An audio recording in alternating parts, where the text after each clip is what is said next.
Hey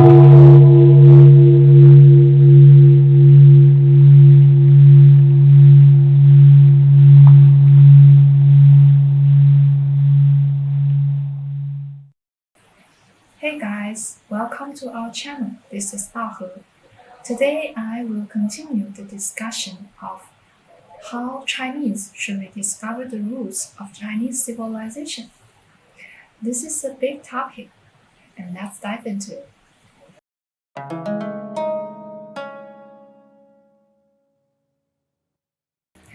To begin with, I think everybody watching this video agree that a living soul should always take responsibilities for himself, or herself, for the family, for the society, and even for the world. If a person has no sense of responsibility, redemption holds no meaning. So here's a piece of advice. Don't associate with someone like that because it is a waste of time. And let's think about one question. What will happen if a person who has no sense of responsibility leave his own country and continue to live in another country where the culture is totally different? What will happen? Well, soon or less, he will feel like an abandoned child of the mother culture, of his original culture. He will feel unhappy, he will feel very lonely, he will feel, depressed. So you may ask, does having a sense of responsibility help avoid such a situation? The answer is yes.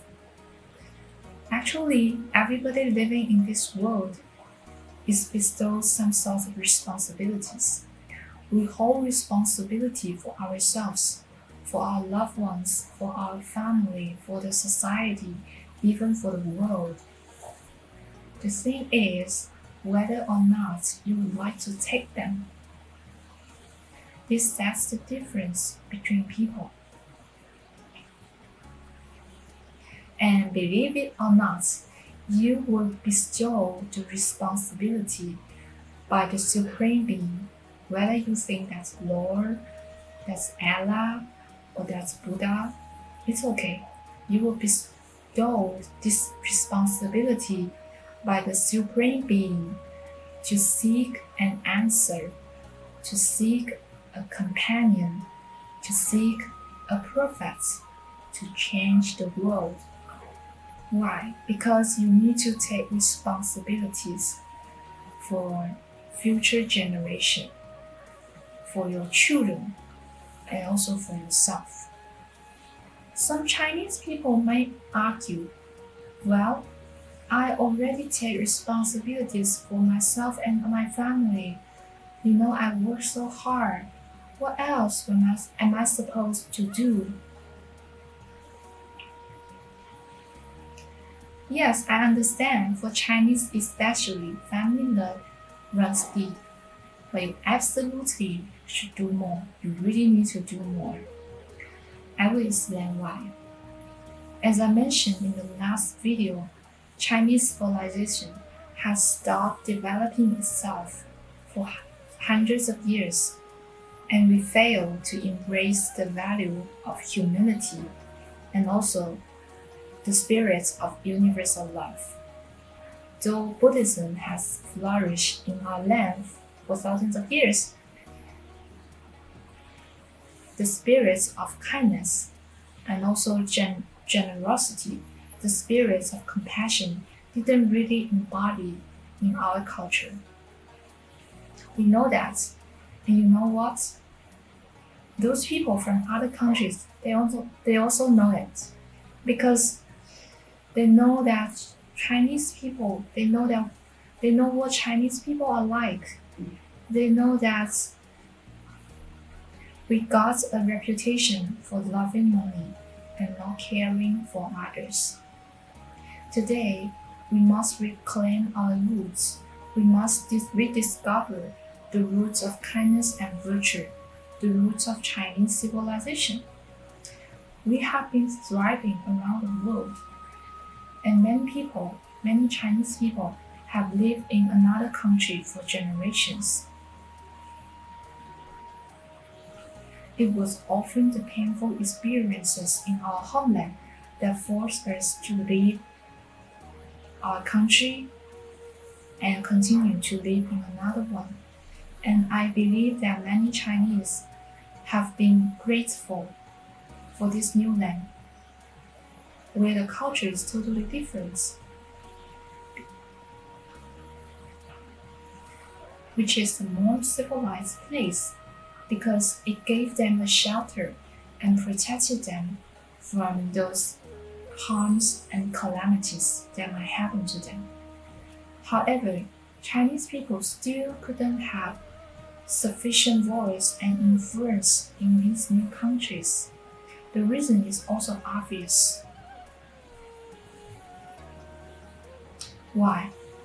Because in these democratic countries, the natives and other ethnic groups has paid a high price.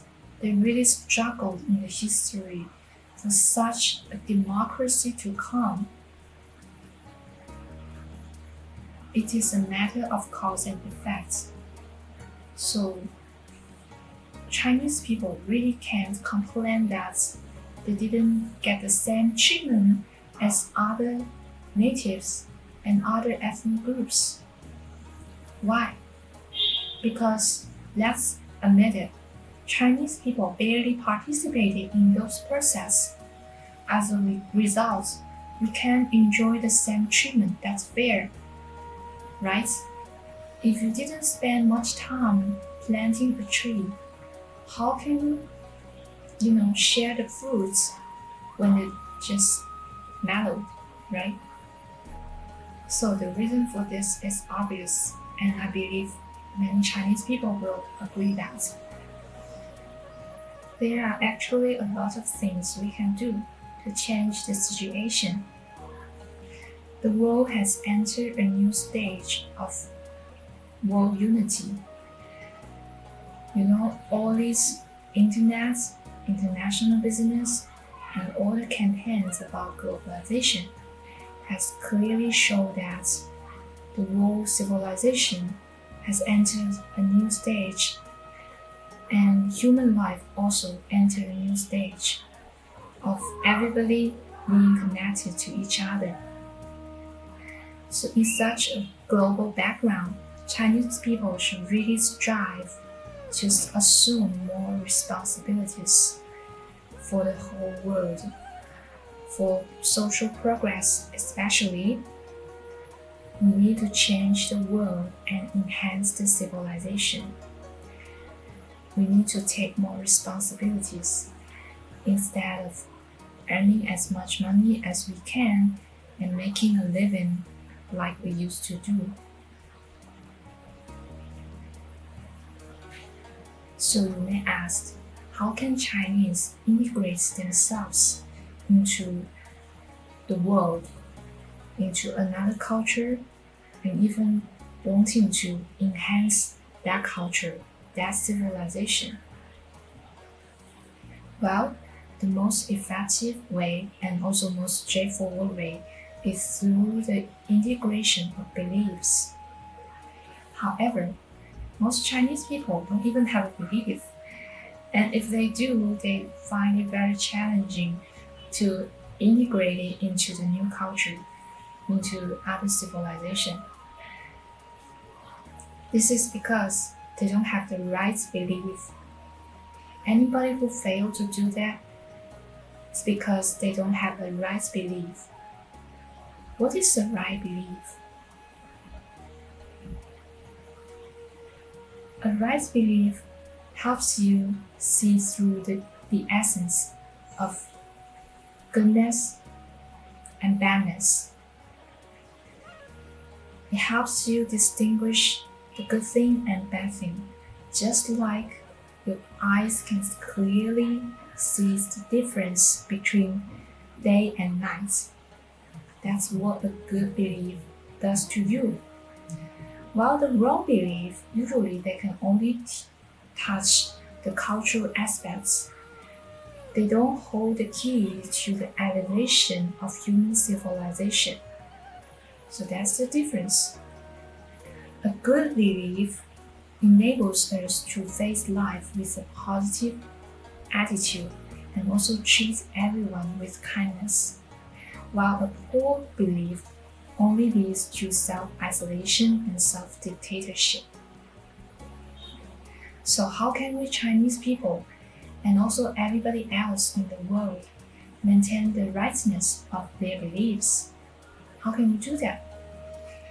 Well, just bear in mind that a right belief or right religion always guide people towards a better civilization.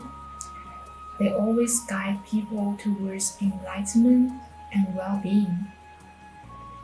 And the first step for us to do is to build everybody an all-around level of democracy. The first step to achieve right belief and enhance the civilization is for us to take actions to help everyone live a decent life. Everybody in this world deserves a decent life. So we can keep our faith, we can enhance our life quality, we can enhance our living situations. So we can do the good deeds properly and prevent the world from degrading in Western countries through the spread of Christianity and also the development of Industrial Revolution. Democracy was nourished and able to thrive. Humility, the spirits of cooperation and devotion, as well as the spirits of covenant, underlies and supports modern civilization. But in those countries, there is also a destructive tendency. That is, some people overclaim their personal freedom without really considering the well-being of the whole society.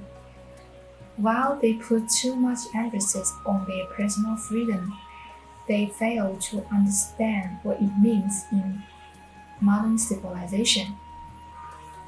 They misunderstood the power of faith and they took freedom for granted. They may undermine the gospel of God. They may distort the teachings of the Buddha. And they may turn a blind eye to devotion and generosity for the sake of their own selfish reasons. They may even rob or harm other people.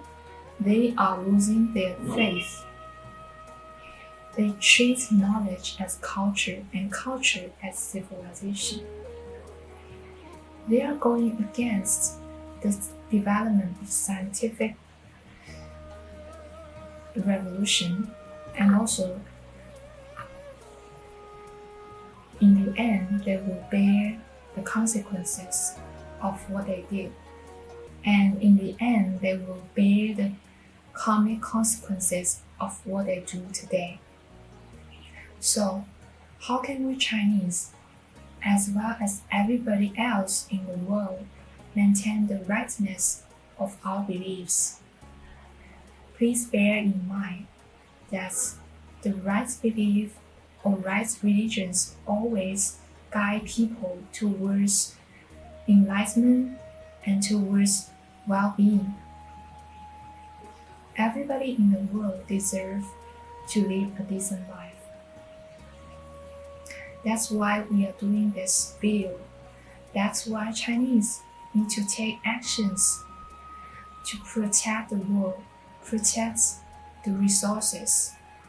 Why? Because resources belong to the world. We can't let somebody or some group occupy the resources. So it is everybody's power, everybody's right to protect and to fight for resources. We want the resources to belong to everybody. So the first step we will do is to achieve an all-round level of democracy around the world, which is clearly not done today, but we will strive for it. And protecting resources is part of that. Protecting resources is the first law of the universe. Thank you for watching this video. YiCheng will continue to bring more interesting topics for everyone. Please subscribe and support us. If you want to help us, please click on the link of Patreon below to support us. Thank you so much. See you next time.